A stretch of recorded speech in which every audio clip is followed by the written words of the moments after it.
إلى حضرة النبي مصطفى رسول الله صلى الله عليه وسلم آله الكرام وصحبه. شؤون الفاتحة. أعوذ بالله من الشيطان الرجيم. بسم الله الرحمن الرحيم. إياك نعبد وإياك نستعين. صراط الذين أنعمت عليهم.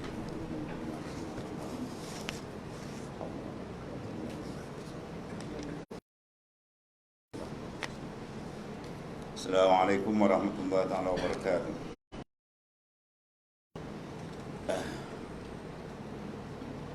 Kita saya fungsi masjid kegiatan kuasa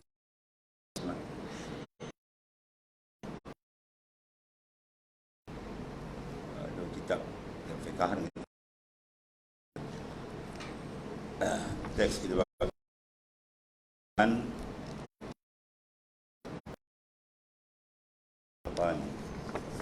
Bughyatul Rahmanirrahim. Alhamdulillah allazi khalaqal adami bi wa ja'alaha dalilan 'ala al-wahdaniyati fil mi'ad. Syar'an ikhtarahu li sayyidil 'ibad wa awdaha lana ma qala sallallahu alaihi wasallam wa ala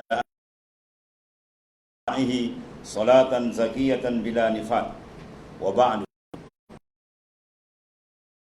Al-Karim dalam Ummul Kitab yaitu Al-Fatihah dan basmalah, ya, dan basmalah yakunu ma yakun. Bi dengan aku, Allah Ta'ala kata, bi dengan aku, Allah Ta'ala adalah bi dan aku yakun, dan adalah barang yang lagi yang telah ada sedang belah itu. Yang keseluruhan alaihissalam sampai kalau sayap nyamuk masakal kafira jur'ata ma'in, dan saya Allah Ta'ala takkan beri orang kafir itu seteguk air pun. Ini orang kafir dapat bukan seteguk tu, darat laut habis disapu. Itu menandakan anna dunya la qimatalah, bahawa dunia tidak ada qimah, ya, tidak ada nas balik. Bahawa satu, waktu letak dua nikmat, apa khabar tak tahu. Satu kebesaran nikmat besar di akhirat Nabi gulung dalam satu hadis saja, ya, iaitulah a'datul ibadiyas salihin ma la ainun ra'at wa la uzunun sami'an wa la ala khatar bi qalbil bashar. Aku sediakan bagi hamba-Ku yang saleh, yang taat perintah Allah Subhanahu wa taala, Allahumma ja'alna minhum. Dan kita jadi gulungan itulah, ya, benda yang tak pernah dilihat oleh mata, tak pernah didengar oleh telinga, tak dapat digambarkan dengan akal gitu. Itu nikmat akhirat. Adalah dengan manusia yang paling kaya, paling hebat, paling mewah. Siapa dia? Wallahu alam. Ya, daripada awal dunia sampai kiamat dialah paling hebat, tapi malangnya dia tersilap. Dia tak gunakan nikmat untuk mentaati perintah Allah. Jadi ringkas dia disenaraikan min ahli nar, daripada ahli neraka wal ayazabillah. Kemudian Allah Ta'ala celup di satu celupan dia, fa yusbahu sabwatan fil nar. Kalau kita rasa diganggang sikitlah, tunjuk neraka tu. Tunjuk dia nampak je neraka je. Ditanya dia, hal marrabika na'imun qad. Hei hamba-Ku, adakah pernah sebelum ini kau merasakan sebarang sedikit nikmat? Dia jawab apa? Wallahi la, demi Allah. Itu menunjukkan dahsyat tak dahsyat ni, maha dahsyat. Begitulah sebaliknya pula. Wa yuqsan, ya, fa yuqalu hal marraka na'imun qad qalalu hal marra bika. Datang pula sebaliknya, orang yang paling susah zaman Nabi Adam kiamat, dialah paling susah dah. Kalau pepatah Melayu kata, kais pagi makan pagi, kais petang makan petang, taat kepada Allah Ta'ala, ya, ringkas min ahli jannah, daripada ahli syurga. Dia tengok di syurga, Tuhan tanya dia, hal marra bika syid. Hei hamba-Ku, kamu sebelum ni susah, dia hilak demi Allah. Tengok perbandingan tuan-tuan ni. Mana kesimpulan hadis ni, nikmat sebenar adalah di sana. Azab sebenar adalah di sana. Itu stand kita. Jadi kalau kita diuji Allah dengan nikmat macam mana senang pun, insya-Allah kita tak babas. Kita tahu bahawa nikmat di sana adalah lebih hebat daripada sini, dan kita akan melatah sebab kita tahu bahawa sana lagi besar dia punya kesusahan dan sengsara ini. Jadi untuk yang amat besar dengan Allah Subhanahu wa taala di dunia ini.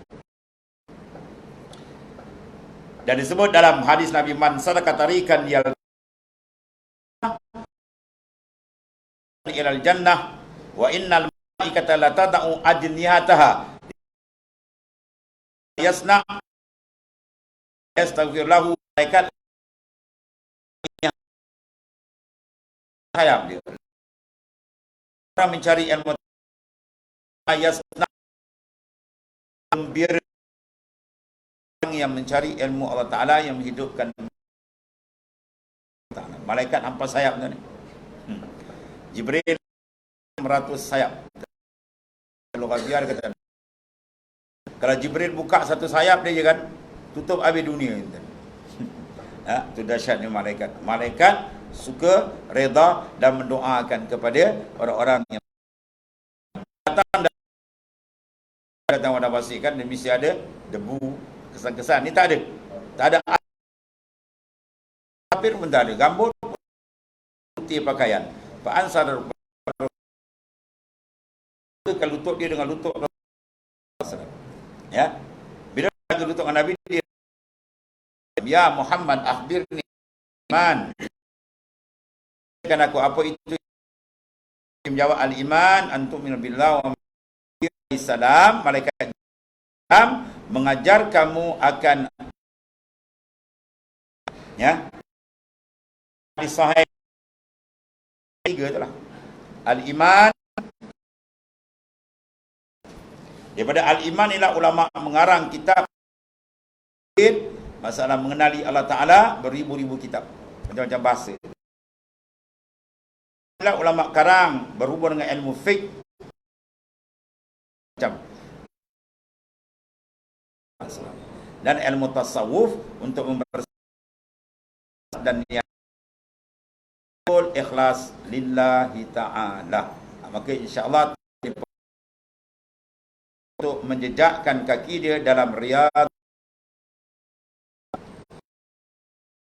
al-Islam, fatanazzaf la yadkhulul jannah illa an-nazif. Maka supaya mereka beribadat mana mengenal. Dalam ayat ni Ibnu Abbas ini bermakna liya'rifuni, supaya mereka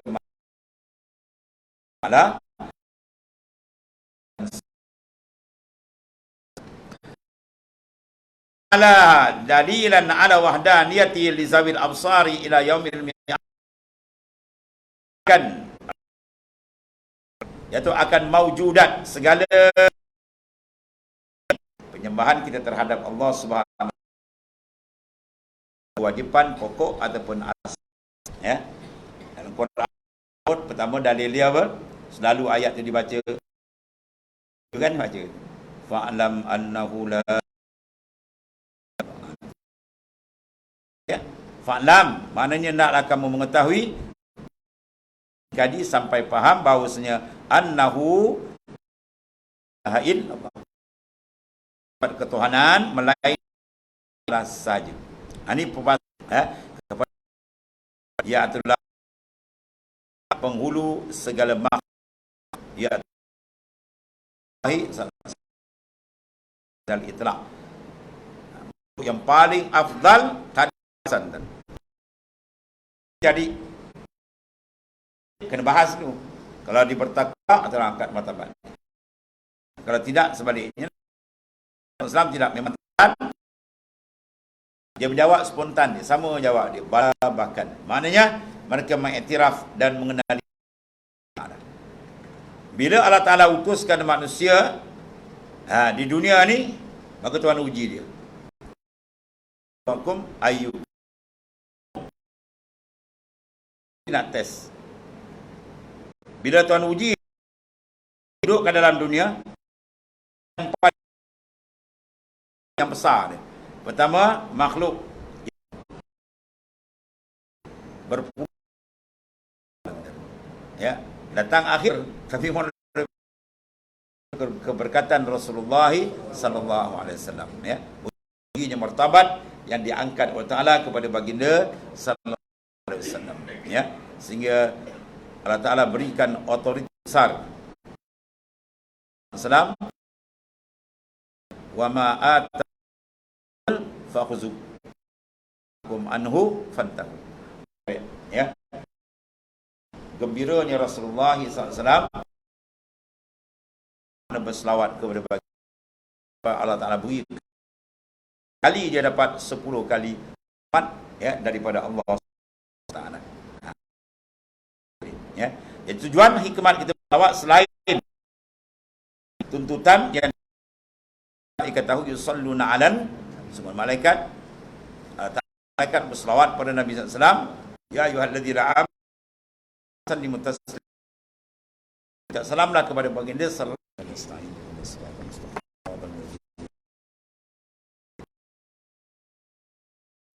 Amin.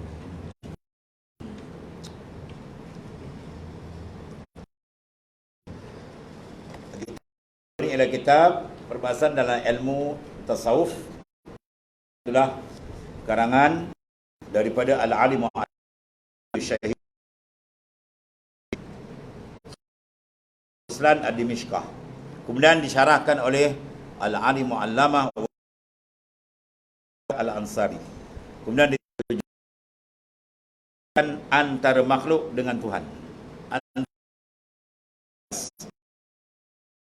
Dalam taraf yang dikendaki etikat kita laisa syai'. Kau macam-macam orang tafsir tentang ni. Ar-Rahmanu 'alal arsy istawa. Kan? Ayat bahawa Tuhan yang bersama Rahman arah. Duduk macam mana? Duduk macam kita ni. Wah, kacau macam ni. Pengenalan dengan sekadar al-burhan. Kita kenal tu Usuluddin kita hadis sifat 20 kan, dengan menggunakan dalil Al-Quran, hadis Nabi SAW atau hujatul aqliyah, hujah akal. Beza. Ada pun pengenalan dalam tauhid khas pula, dia pergi ke depan sikit. Kenal mentauhidkan Allah Ta'ala ni dengan cara rasa hati. Buat misal contoh, kita etikad kita lagi dah makan kamu tak rasa tu durian yang dah buka tu rasa lain, meleleh-elio. Mana-mana pahit je kan, tidak rasa. Sebab dia mengenal Tuhan saya ilmu malul yakin. Ilmu yakin mana? Satu hati kita ni nak masuk, contohnya al-khawf syauq, dua. Sebab dah dakhala al-khawf wa syauq ya ila al-qalbi fihi min kemudian wa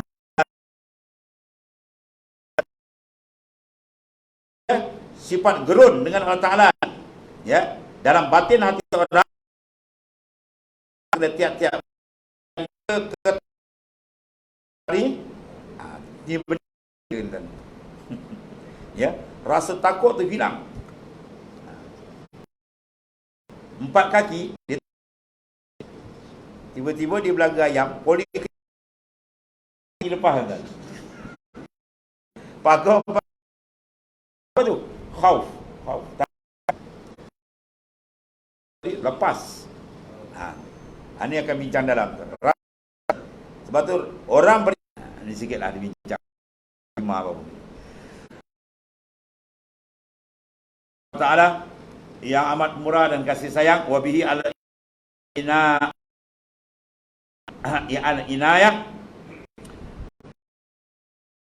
Allah qala sayyiduna wa maulana asy-syekh masyaykhul Islam wal muslimin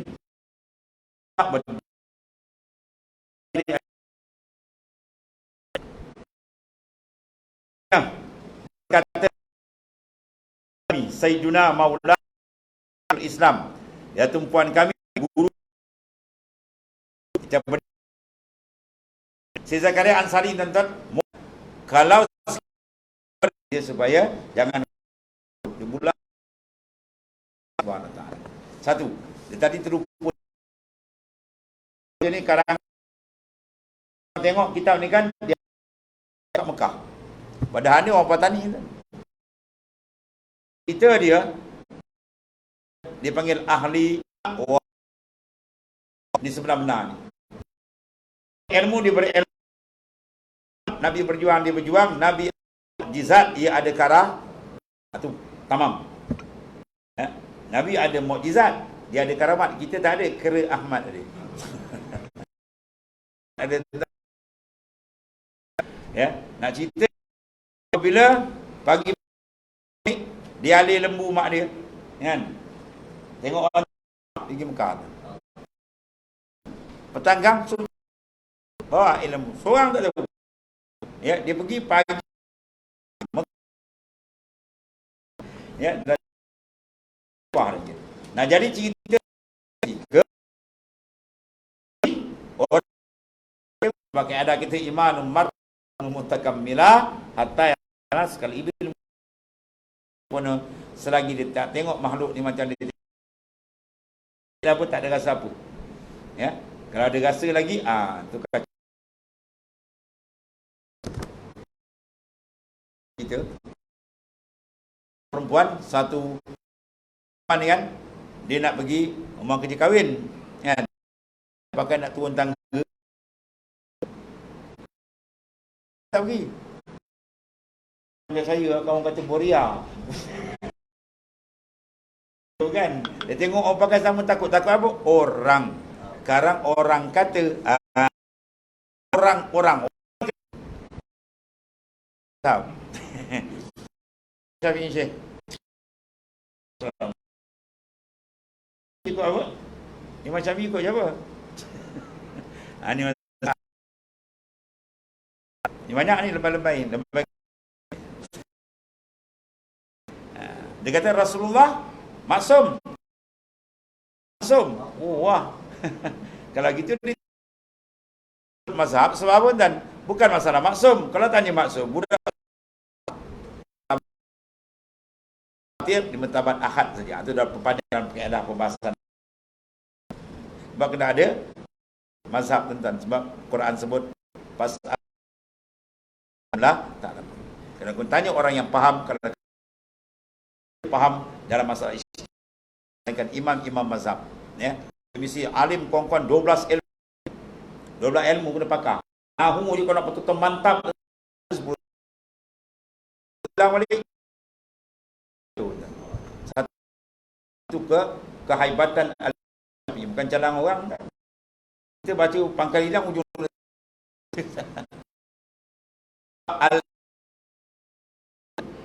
ilmu ni kaidun ialah ikatan dia. Sayyid ikat akan bihibat